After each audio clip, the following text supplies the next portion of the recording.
What's going on, beautiful people? It's Mr. Meyer with the fire, here to share ideas and take the collective vibration higher. And my sole intention is to reconcile all paradox with love and truth. I love you. Today is a special day, Mars Day with Mark, number 18. This video is the astrology from October 10th to the 17th. Sit back, relax. I'm gonna spit facts and show you what's up with the metaphysical weather forecast. So I hope you've been having a good week. I hope you're enjoying yourself. It's good to see you on this video. Thank you guys so much for all the love, all the support. Thanks for taking the time to watch this. So I just wanted to review a little bit and just say that last week was kind of a crazy week. We are in the middle of Libra season, so we're enjoying all the beauty that brings, but Mars and Pluto have been at a square, at a 90-degree angle. So that's like a fight. You know, when you square up with somebody, that's Mars and Pluto right now. So that angle went like perfect, that 90 degrees at the end of last week. And we talked about it. But if you're new here, let's get on to speed either way.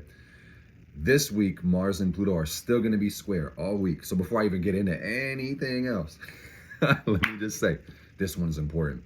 Mars square Pluto talks about your unconscious self, your soul, your need to transform, and then your conscious desires. They even come up instinctively.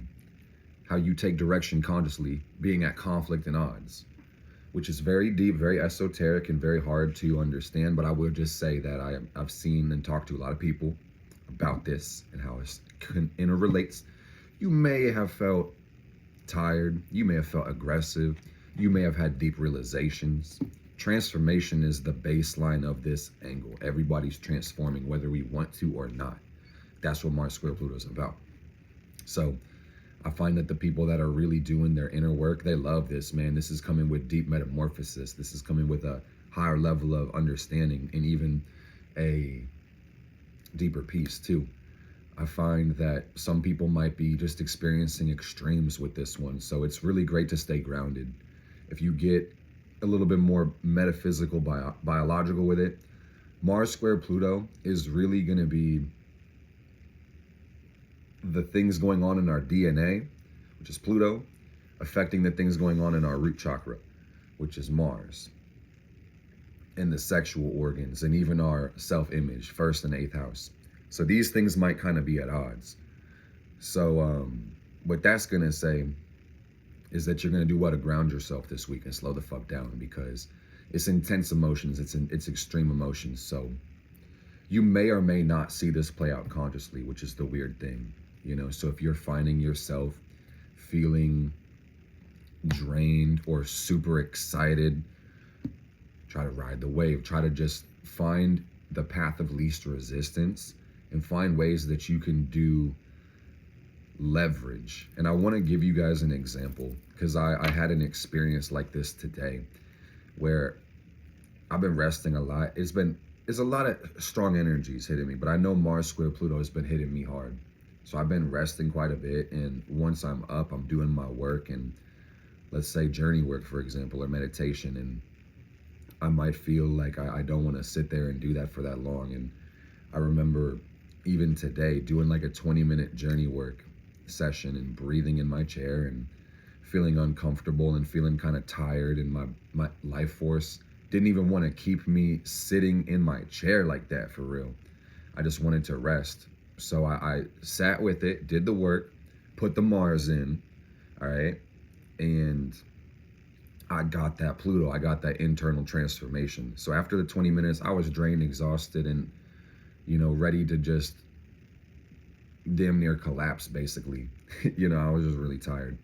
So what I found was I sat in bed, but rather than just lying down and letting the gravity take me and just going into the pit, so to speak, I actually laid on my stomach, and that took pressure off my back. And then what I did was I actually like cobra posed it. So then the pressure was actually being leveraged out of my lower back while I'm taking the time to decompress and relax, you know. So I was taking the path of least resistance and just working through this powerful energy in the easiest way possible. And it made all of a difference. I see with this one is that things may not be able to be perfect, because this talks about wanting to have control over the uncontrollable. And, you know, you may have to let go of things. What I was told when I was pulling these cards is that loss is impermanent.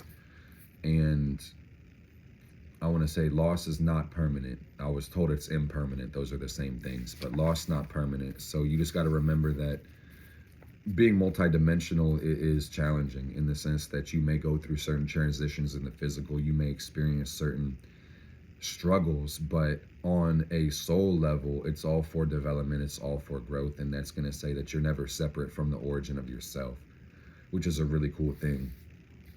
So I see as well that Spirit is telling people to hold on this week.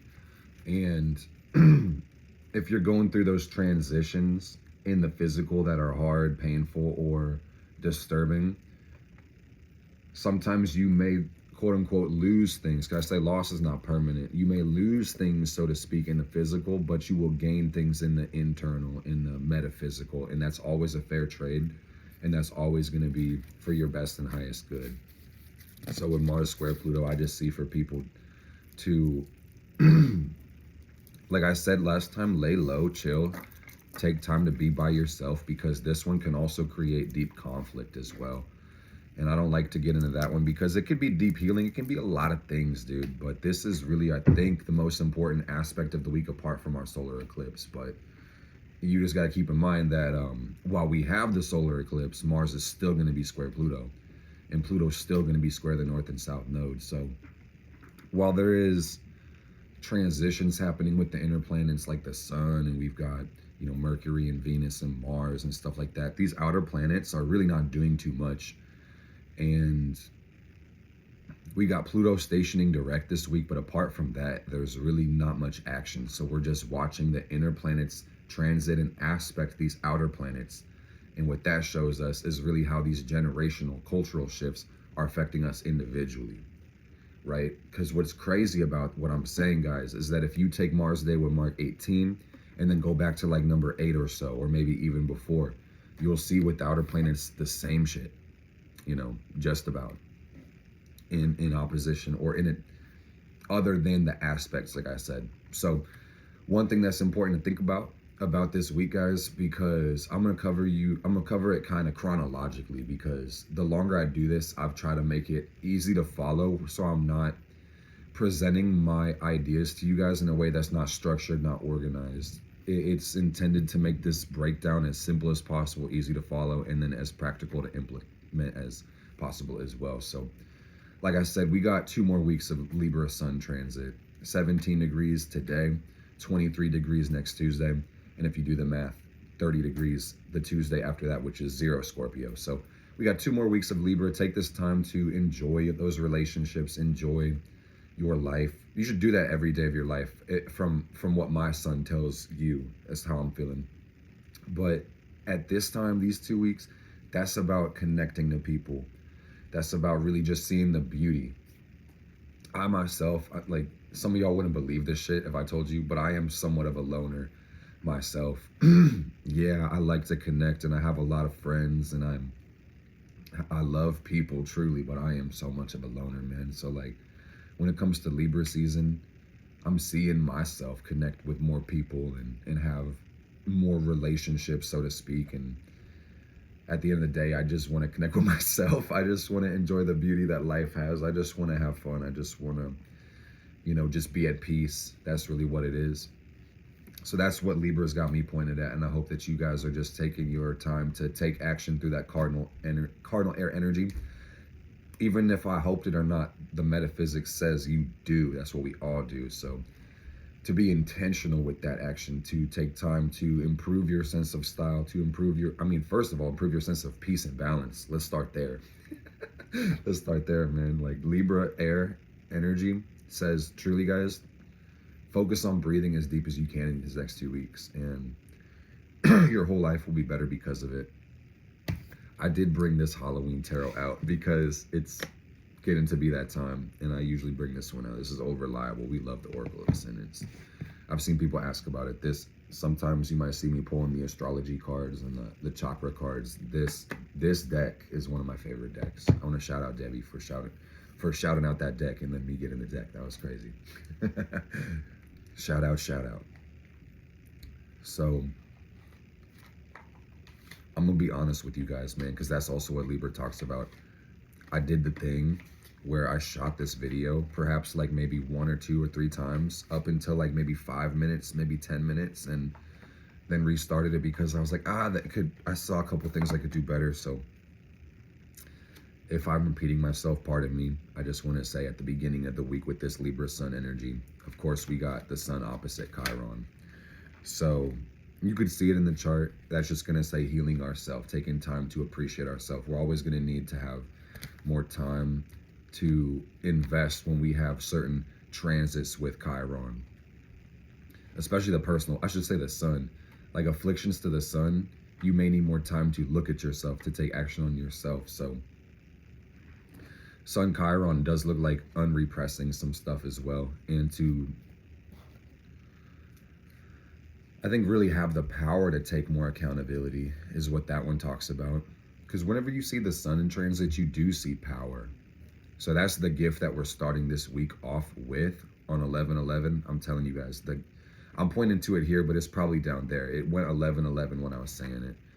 The gift with this week that we're starting out with is the Sun opposite Chiron, which really says more healing through more self-awareness.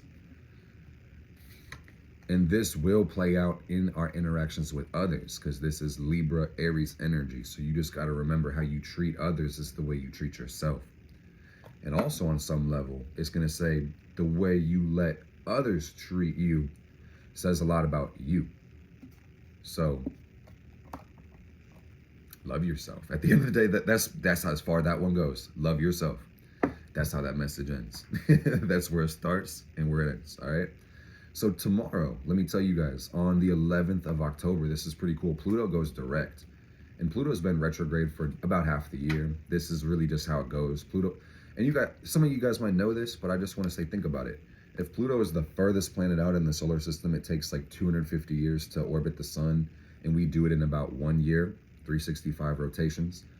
That's just going to say that based on us moving around the sun so quickly and Pluto taking so long, if we're looking at Pluto throughout the course of that one loop, half of the time, Pluto's going to be going backwards through the zodiac because we're moving around the sun and Pluto's just barely scraping along, you know?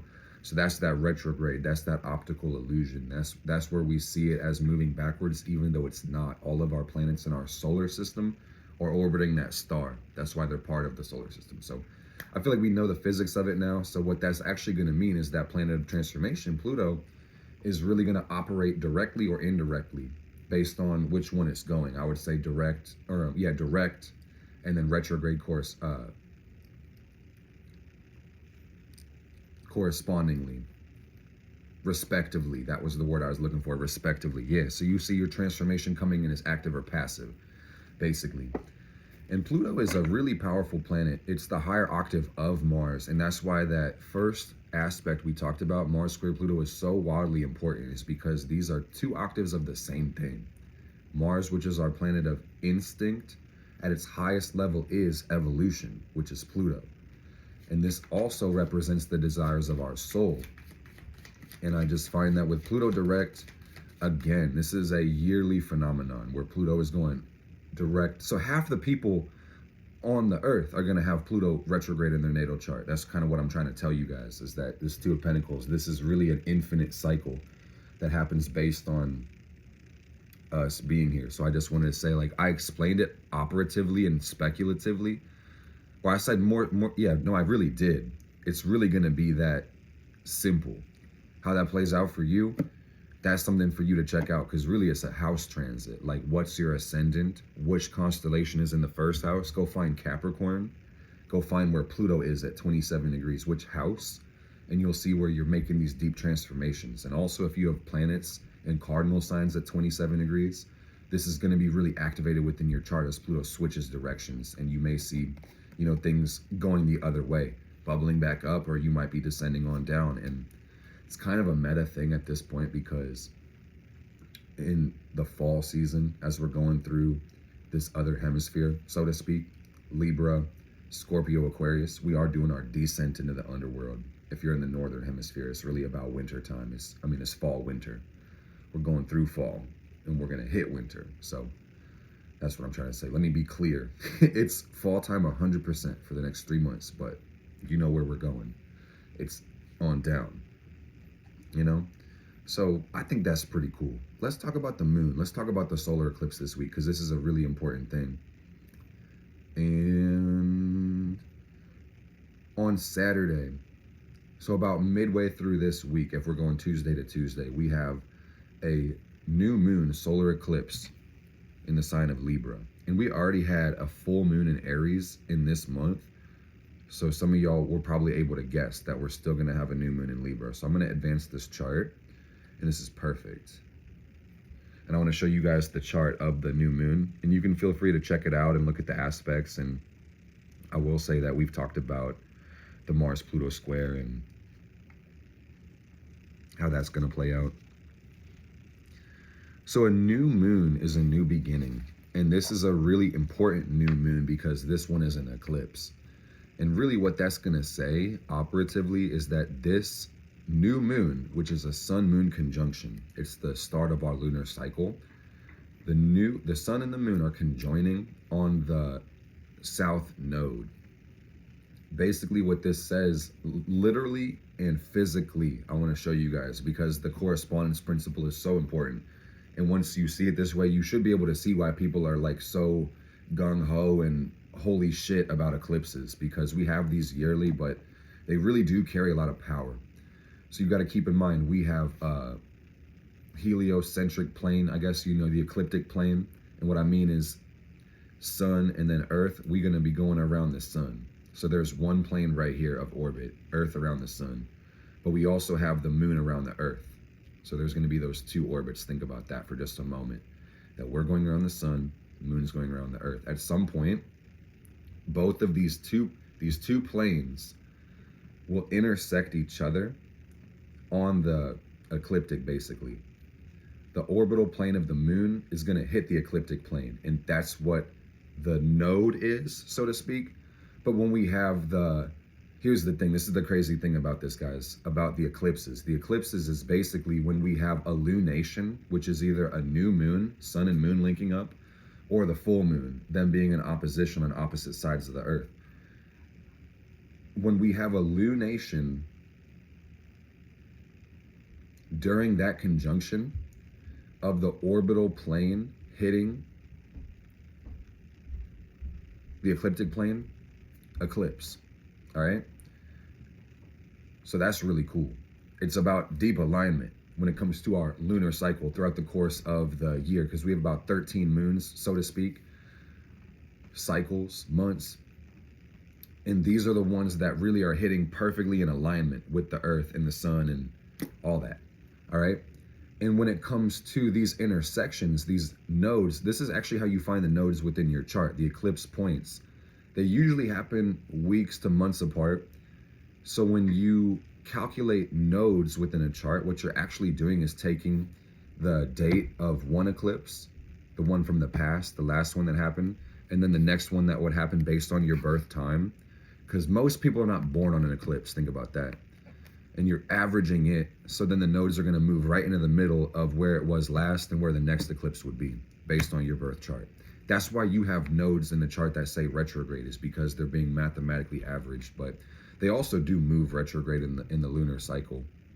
I want to say, like, if you were to watch the eclipses, like the amount of, this is where the lunar cycle gets a little bit more complicated, but at the same time, this repeats perpetually, so you have enough time to study it and look at it and watch it happen over and over and over again.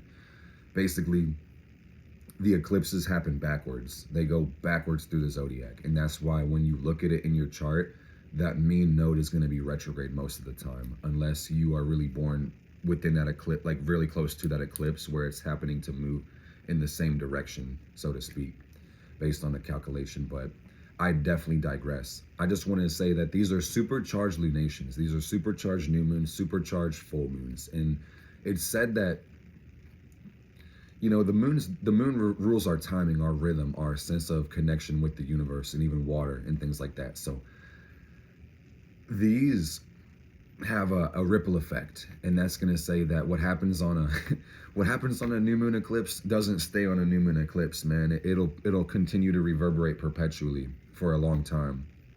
That's what perpetually means. I dialed it back like forever, technically, which I could say the same for every nation, but you'll see that these ones carry more wattage. And on that spectrum of thought alone, you know, this could be a good time for you to manifest. But a lot of people get really like angry or defensive or scared when I say that shit, and I'm just like, why panic, man?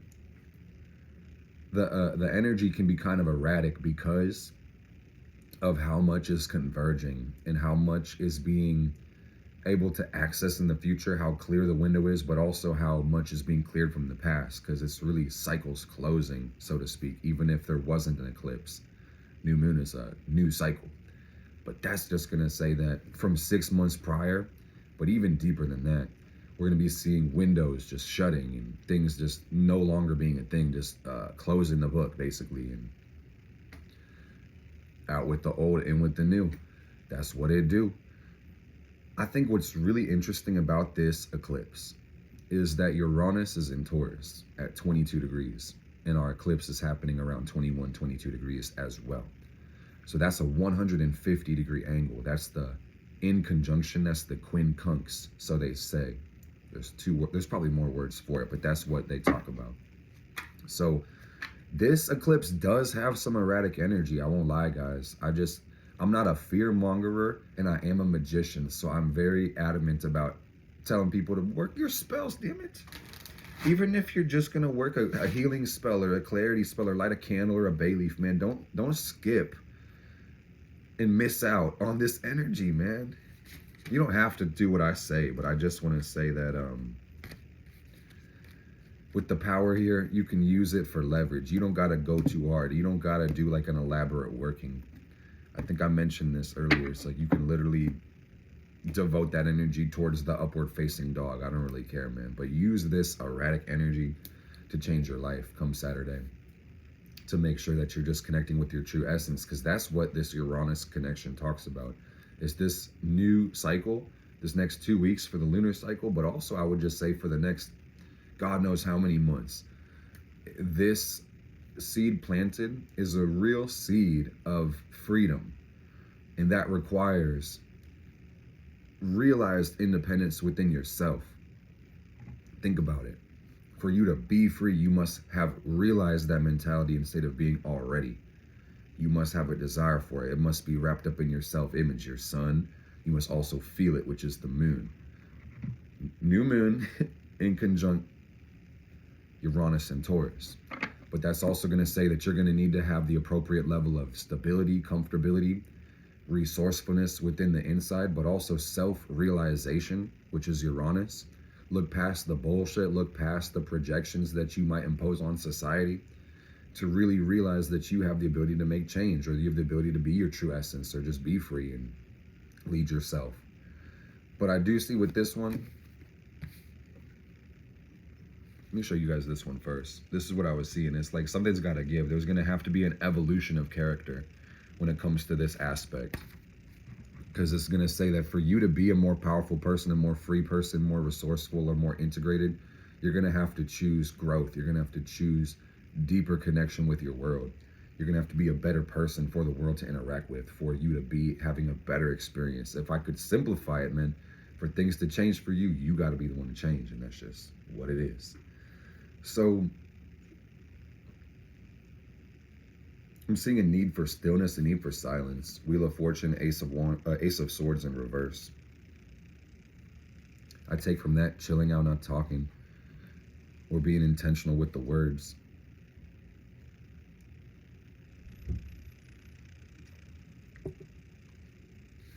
And also maybe not even trusting the mind's first perception, maybe looking beyond the first perception that you have to realize some intuitive understanding. This one looks like connecting to the body's wisdom, because these two signs, Libra, Taurus, are both ruled by Venus, which we'll talk about in just a moment. And Venus, like we've been talking about, has been going through these deep changes. So as we hit this eclipse portal, you guys just got to know that we have Venus in her fall in Virgo. And Venus just went into Virgo on Sunday of last week, which was the 8th. And she's going to be in Virgo until November 8th. So that's 1 month, basically. That's a whole month. That's a whole cycle, a whole transition. It's going to be mid-Scorpio by the time she's out and back into Libra. How beautiful. Yeah, she'll be in Libra after that. So Venus is about to be back home, man. She's had a tough time out, no joke. She got lost in Leo, bro. She got like Plutoed in Libra, or in Leo. That Venus retrograde. But Venus in Virgo is a challenge. I'm not gonna sneeze. I'm not gonna sneeze. I'm just not going to do it. You might have looked at me and thought I was going to do it. I'm not going to do it. I'm just not going to.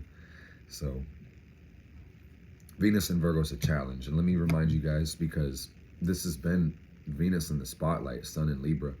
Venus is the love planet. Venus is how we connect. Venus is how we relate. And we're doing this through Virgo energy now. And Virgo is all about earth, mutable energy, changing, fixing, improving, making it better. And Venus in Virgo looks like perfect love, but also, how do you define perfect? Without flaws, without imperfections, you know, everything has growth, everything's in perpetual change. So while beauty is still in the eye of the beholder, perfection can be a very hard goal. Perfection can be very difficult. Perfection can be very challenging. And it's important to make note of this transit, because we're going to be having this energy affect us all month, for 1 whole month. 30 days from now. So if you don't fall in love with the process, if you don't fall in love with, if you don't have an appreciation for the game, so to speak, this shit can get on your nerves, no joke. Virgo rules the nervous system. It's a Mercury sign. So you want to find a way to slow down, breathe, appreciate, and see the beauty in everything.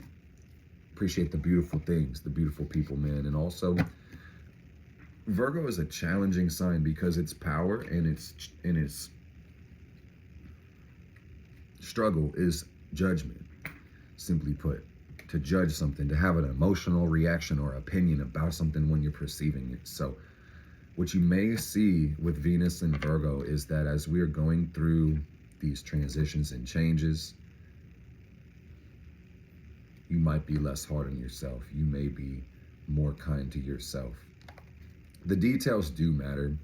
Things actually working the way you want them to does matter. So that's really important.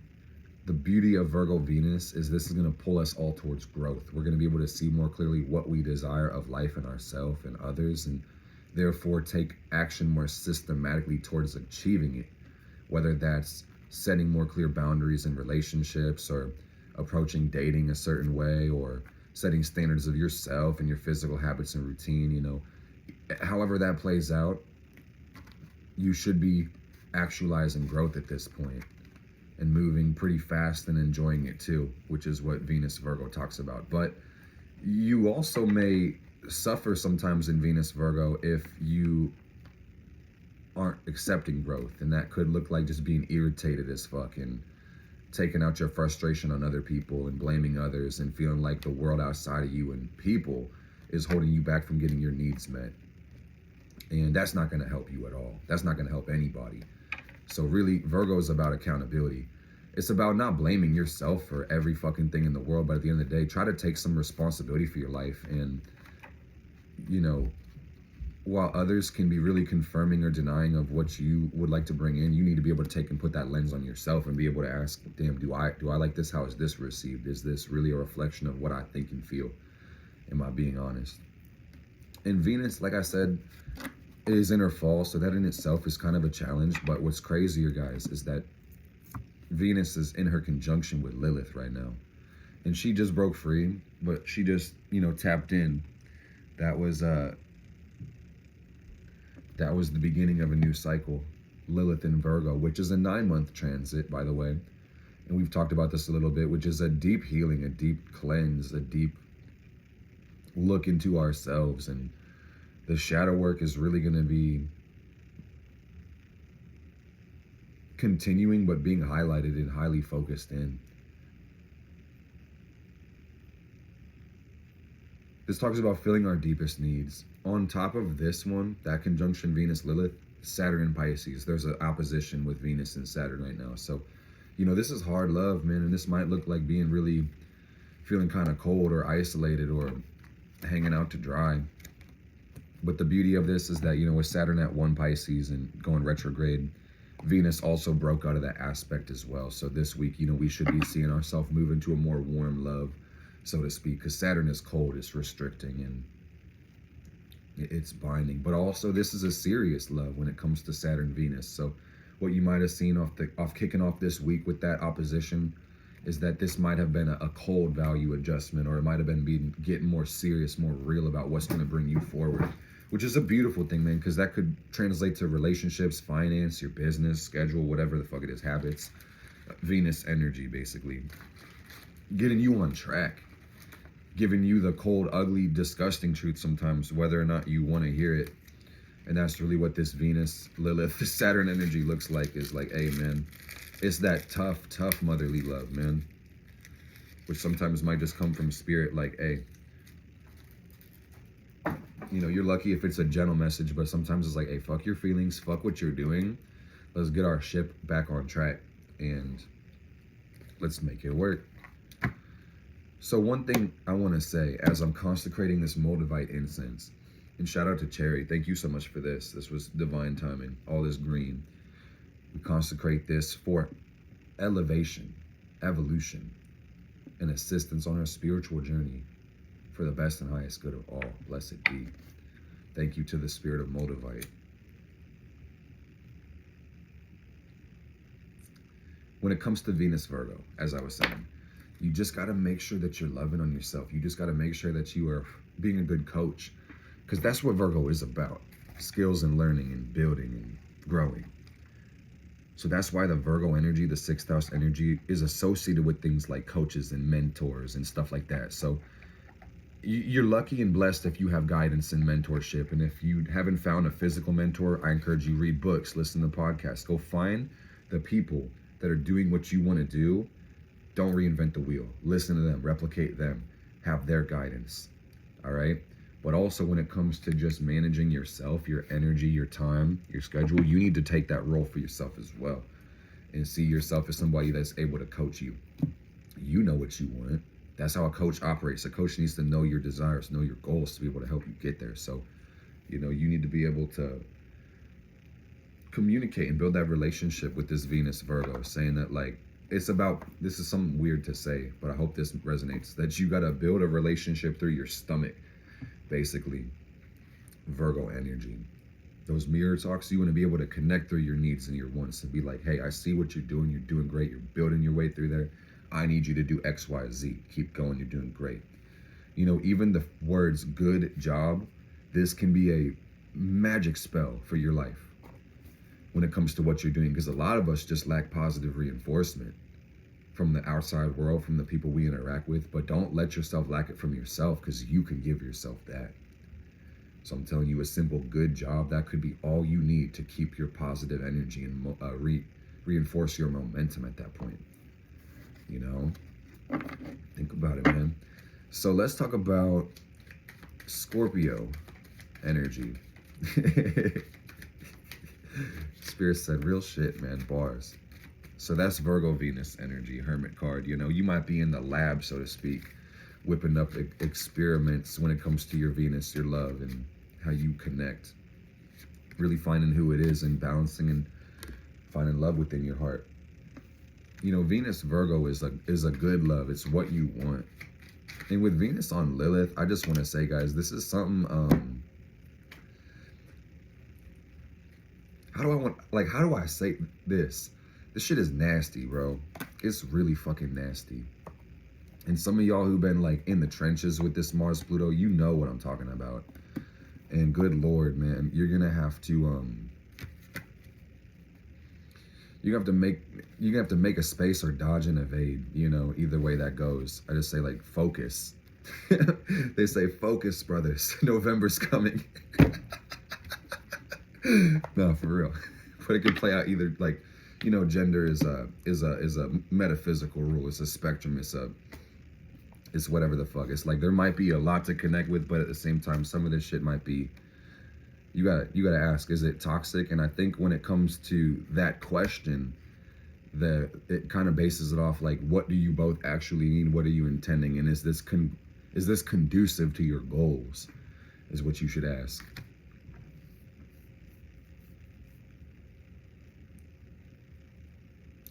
Because Venus is still in that afflicted position. So before I get into Mars, I think this will be a good setup because Mars has been going through a Venus-ruled sign. So we need to kind of just say that this could talk about overindulgence in hedonism, or, you know, putting all your fucking energy into relationships, or indulgence and moderation. Because I want to say, as a Libra moon, there's nothing wrong with that, but bro, come on, man, be serious, be fucking for real for a moment. Like, come on, my ears started like, for real. Just gonna keep it 100 with you guys. It's like, hey, what do they say? Like, all work, no play makes Jack a dull boy. But if Jack doesn't get his fucking ass up and work, bro, and only plays all fucking day and doesn't do a goddamn thing, man, it's like the tower never got built. It was supposed to get, it just never got built, man. He never got out of bed, bro. He just didn't do it. So shit. I don't know, the story, that's where the story ends, I guess. Damn, what a bummer. You know, so there's a time and place. Moderation is important, but I also want to say that when it comes to this Lilith Virgo, repression is the devil. It's the demon that needs to be acknowledged at this point, because it's inadvertently creating more problems than solutions. And while having discipline and restriction is kind of a necessary thing and very impactful for your growth, and you just got to keep aware of the dangers that can come from suppressing your desires, that can come from denying what you want or need. That shit can result in forms of shame and guilt and self-loathing that are totally artificial and unnecessary too. So like I said, there's a time and space for everything, and you need to be able to go in the pursuit of the things you want without getting angry, frustrated, giving up, or, you know, blaming or projecting things on others. That's really a challenge. So the other challenge is finding out what the fuck do you truly want when it comes to this energy. So Mars and Scorpio might help us with that, because we've got Mars, which is the planet of action, the planet of intention, the planet of desire, moving its ass into Scorpio. So this is kind of like how Venus is about to do, where Venus in Virgo in 1 month will go from her fall to her home, where Mars was in its detriment position, Libra, fighting for others, fighting for justice, fighting through ideals, which isn't a bad thing. It's just more complicated for Mars to directly express its energy out. So now Mars is back in Scorpio. Well, it's going to be in Scorpio in a couple days, on the 12th, I should say. On Thursday of this week, Mars moves into Scorpio. And that's home for Mars. Mars loves Scorpio and Aries. Mars loves Scorpio because this is the fixed water sign. That is what a desire is, an emotion that doesn't change, right? That's something to think about. So this 8th house talks about how we're able to merge our energies, what we do need, what we want to seek out and find. So that's the natural in conjunction from Mars, from Aries to Scorpio. That 150 talks about Mars Pluto again, how we instinctively operate and how we unconsciously operate. All right. Our desires are a reflection of our instincts. So Mars in Scorpio talks about passion. It talks about lust. It talks about obsession. Maybe even attrition. Vindication sometimes. Like, I'm gonna lie, bro. Sometimes Mars in Scorpio does some shit that's actually evil, because of the way that it's operating out of its instincts, or the way it can supersede and use intellect in a rational way. And I just want to say that evil can't be destroyed until polarity itself is destroyed. But Mars in Scorpio is about intense actions. It's intense emotions as well. It's emotions going through our actions. So you may see that you have a lot more fire when it comes to Mars in Scorpio. It can't be overstated, the desire for sex that comes from this one. So just make note of that. We've been talking about this already with this damn Pluto square. That's, bro, Mars square Pluto basically is like Mars in Scorpio or Mars conjunct Pluto or something like that. It's like, you know, you see what I'm saying? It's just, it's energies and they go crazy together. So you got to find an outlet for your energy, man. I mean, I want to say it can't all be sex, but it could all be. But how great would that be for your goals when it comes to Venus and Virgo, right? You know? What some of us might need is a cold fucking shower, so to speak, because that Scorpio energy is cold. It's about what's your purpose? How are you building that? You know, and you are purpose. So the answer may be objectively clear for you. It might not.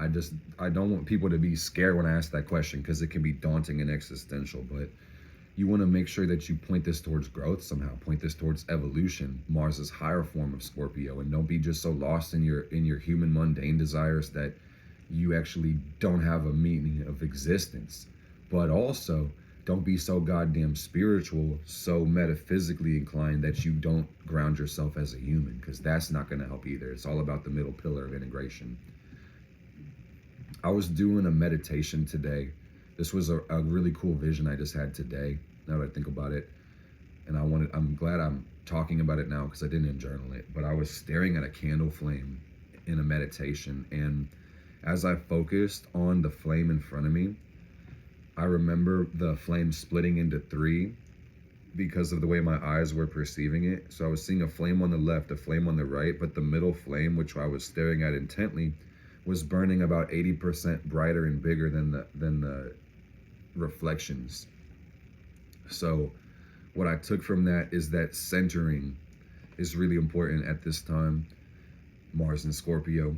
It's not about how fast or how hard you can go or how intently you can feel. It's like, are you really aligned on all levels? Scorpio Mars is about alignment in its most high form. It's about purification. It's evolution, truly.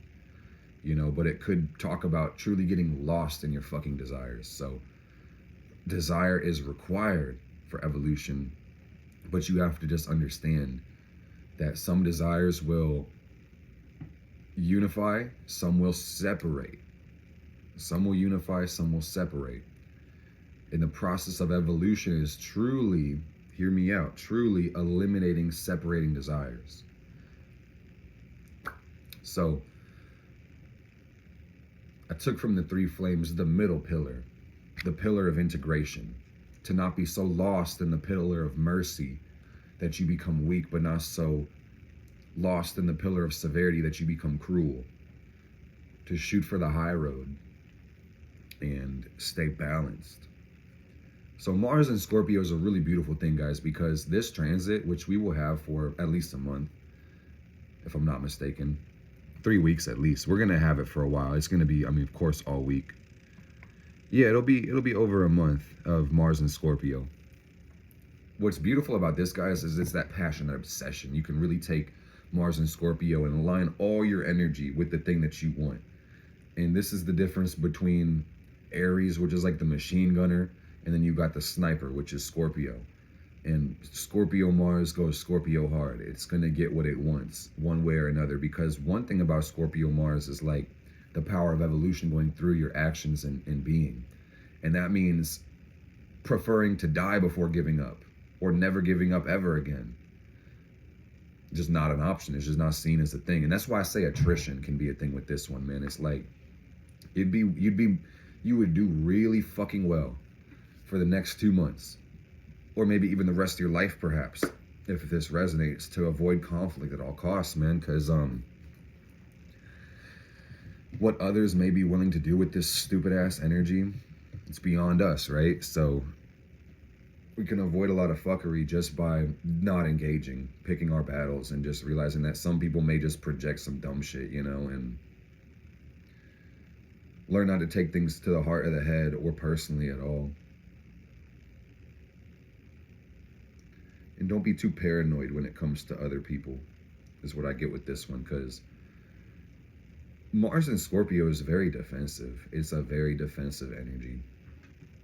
It's sting or be stung. And sometimes that excessive fear and paranoia can cause people with this energy or experiencing this energy to do things that are out of character, dishonest, or immoral based on their own understanding. But it's really, like I said, that falls in the category of evil, which is malign force, but it's mostly a result of misdirected fear.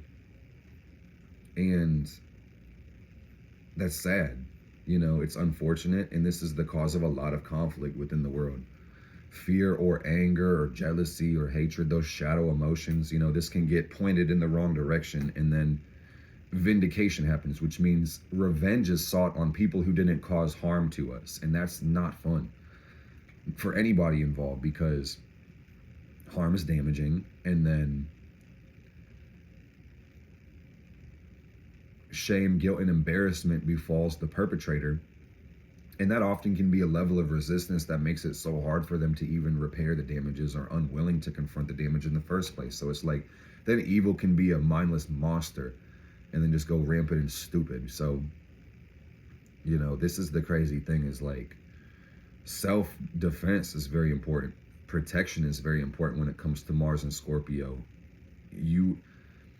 I would recommend it in any Mars transit, but hey, let this be a sign to get your protection magic in your habits, to make it a practice, a consistent thing, to align it with the moon cycle perhaps, but then to maybe go on a weekly basis. Like, make it and incorporate this into your routine more and more. Psychic protection and self-defense, not so you operate from paranoia, but so you operate from trust and safety and knowing that you're protected.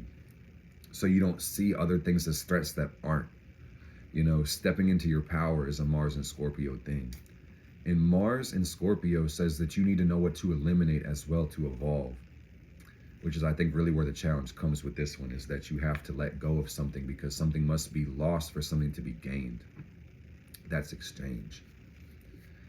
Gain is change that requires sacrifice. So we have to do that.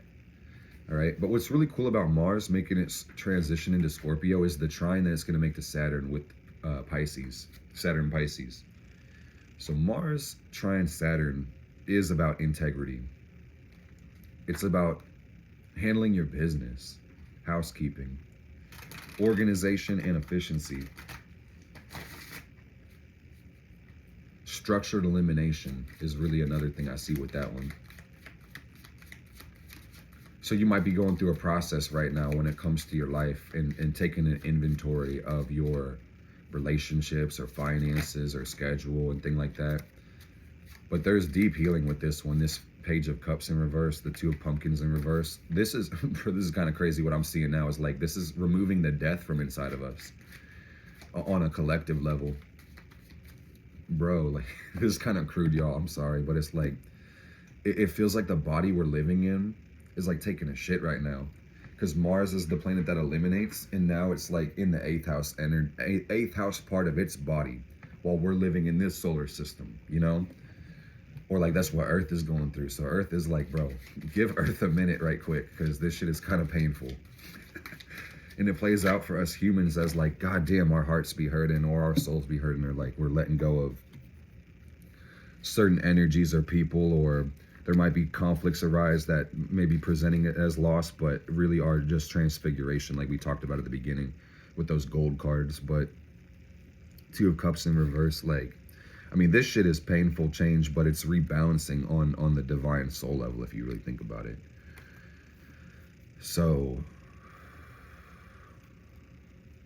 no, this is crazy. I almost wanted to like spin this, but I'm gonna call it as I'm seeing it, dude. It's like what this comes from, what comes as a result of this change and pain is a humility, being humbled and feeling nervous or scared and needing to protect yourself. Or, you know, you start realizing that there were these unnecessary dangers that they could affect you, and they could really bind you up and harm you, and, you know, take control of your autonomy, freedom, or sovereignty, and that's not going to be good. So it's like, the victory here is becoming more wise. The victory here is becoming more spiritual, but also you can see really the downfalls of hubris, right? Being too confident, being too cocky, too egotistical, too bold, too self-aggrandizing, that you neglect something that God actually wanted you to do. You know, or you flew out of balance, so to speak, is what that's about. Gave your power away to the physical, gave your power away to the material somehow.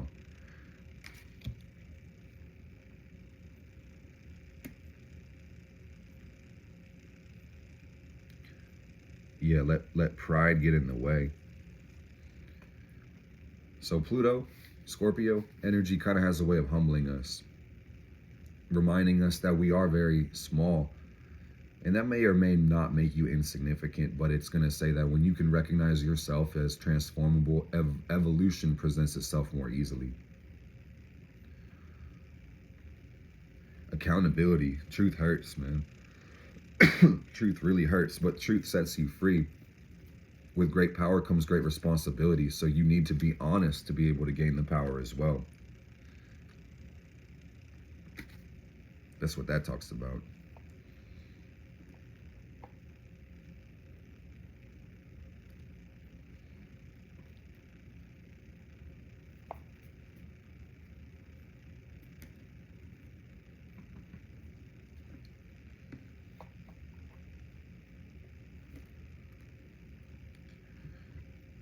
This is something crazy. I'm just going to keep speaking, guys. I'm seeing celebrate and move forward. Spirit is encouraging you to celebrate your growth and move forward. Make these sacrifices for spirit, for yourself, even if your heart doesn't confirm it. This is leading yourself through the mind.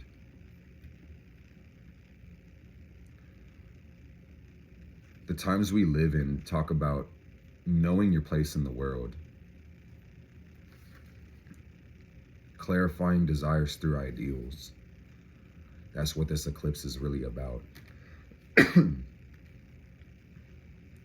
You may have heard before, it's not what you're doing, it's how you're doing it. And I want to say that's very fucking clear, because we are all on a spiritual journey here. And that's going to say that we all have lessons to learn, experiences which come with meaning and depth. And there's a reason for us to be here. So let me make it very clear.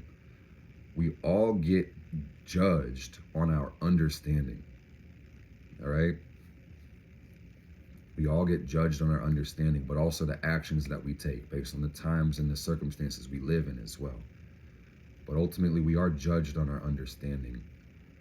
So you have to do what you know to be best. And that's really as far as it goes. Let it be known, your best effort is an ethical responsibility.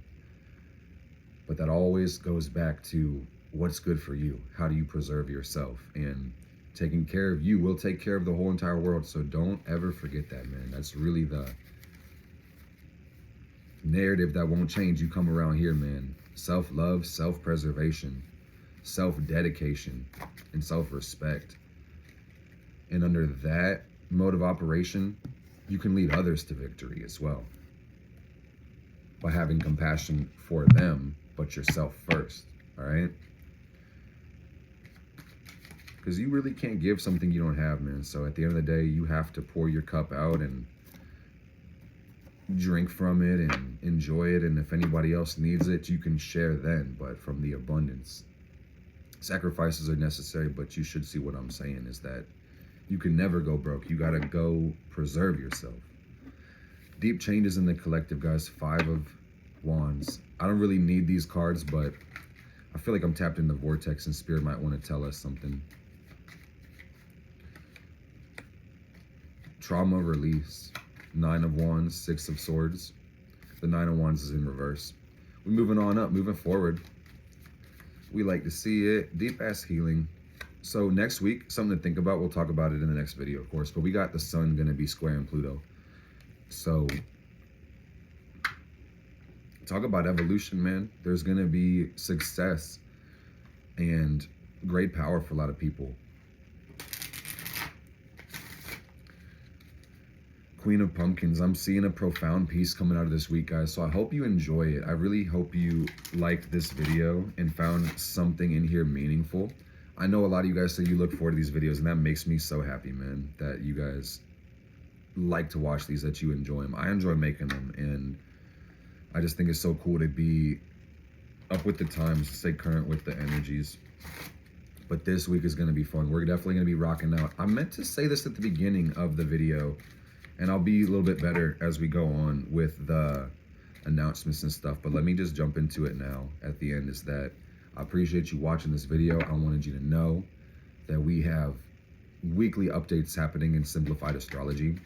This week has been all about the moon. So all my course members, I want you to make sure that you're staying up to date with the Gumroad.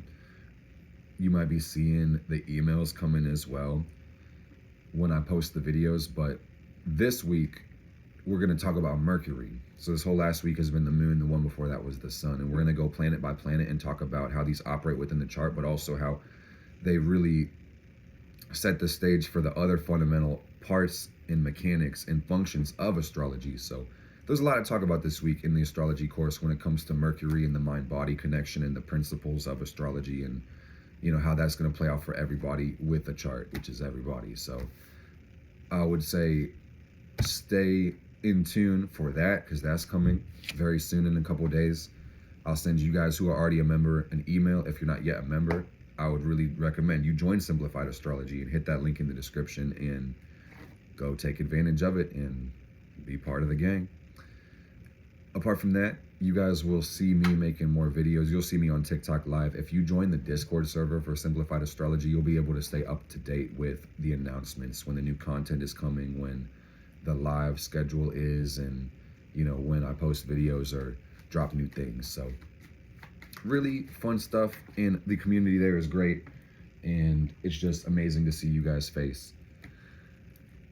So I'm also seeing Magician, and this did come out in reverse. So I will say, don't stress if you don't do your magic, man.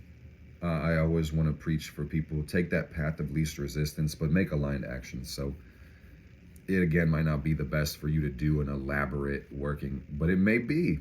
I can't tell you. It's up to you and your divine work. But me over here on this side, I'm gonna turn up. So if you guys want to tune in to like the TikTok lives, we'll definitely be doing some eclipse magic and some blessings and manifesting and all the good stuff, man. We do that shit every day, Pinky. So, you know, we just stay in divine motion, divine rhythm. And this one we actually got under an hour, so that was cool. I wanted to make it short, sweet, to the point. There was a lot to talk about. I just want to say, because these inner planets moving, so just understand, guys, that the most exciting thing you're probably going to see this week is, because I wanted you to have a whole experience with this information. I know I can list it so fast. I could even just put it in the description, but you know, you got to be able to understand these energies. The most important thing is that the solar eclipse, the moon hitting the sun on the orbital plane ecliptic conjunction, basically. It's going to be on Saturday. Big ass lunation and portals opening and closing, basically. So that's cool. And that's going to say, try to ground yourself. Mars is square Pluto all week. Try to ride the wave. Try to take the energy as it comes. Get enough rest, but take enough action, and try to Two of Pentacles that shit and just leverage and least resistance, and then you'll be rocking and rolling. Venus, Virgo, standards are important. Try not to be too damn hard on yourself. Provide your own needs. I wanted to say earlier, I didn't say this, I only thought it, but a lot of you guys are going to see with Venus and Virgo, there's a real need to clean. It feels like a need to clean, a need to organize. With the amount of things not moving in the outer planets, and maybe even in your personal life, happening more on an internal level, you may see that cleaning and organizing might be the best activity for you right now, because it's going to make your life just feel better. And under that spectrum of emotions, you think better, you're more clear, you're more optimistic, just have more positive energy for your plans too. So Mars and Scorpio moving around, so the scope is dialing in, man. The focus is really going to be there. And I just say remove distractions, man. Remove distractions, remove distractions. Try to stay centered, spend more time breathing.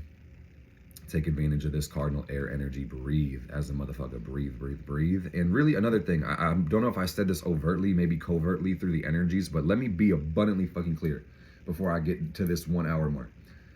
physical exercise, man. I'm sorry that I'm the one that has to tell some of y'all. Because sometimes as a Mars Cancer, I'd rather do everything else in the world, you know. I don't know what other afflictions make it like that. Maybe Saturn, Taurus, but either way. Physical exercise is going to help you with your life force. And it's a form of self-discipline. And that's a form of self-love and respect. And that's magic, which will assist your evolution. I love you guys. Leave a like for your boy. Blessed be.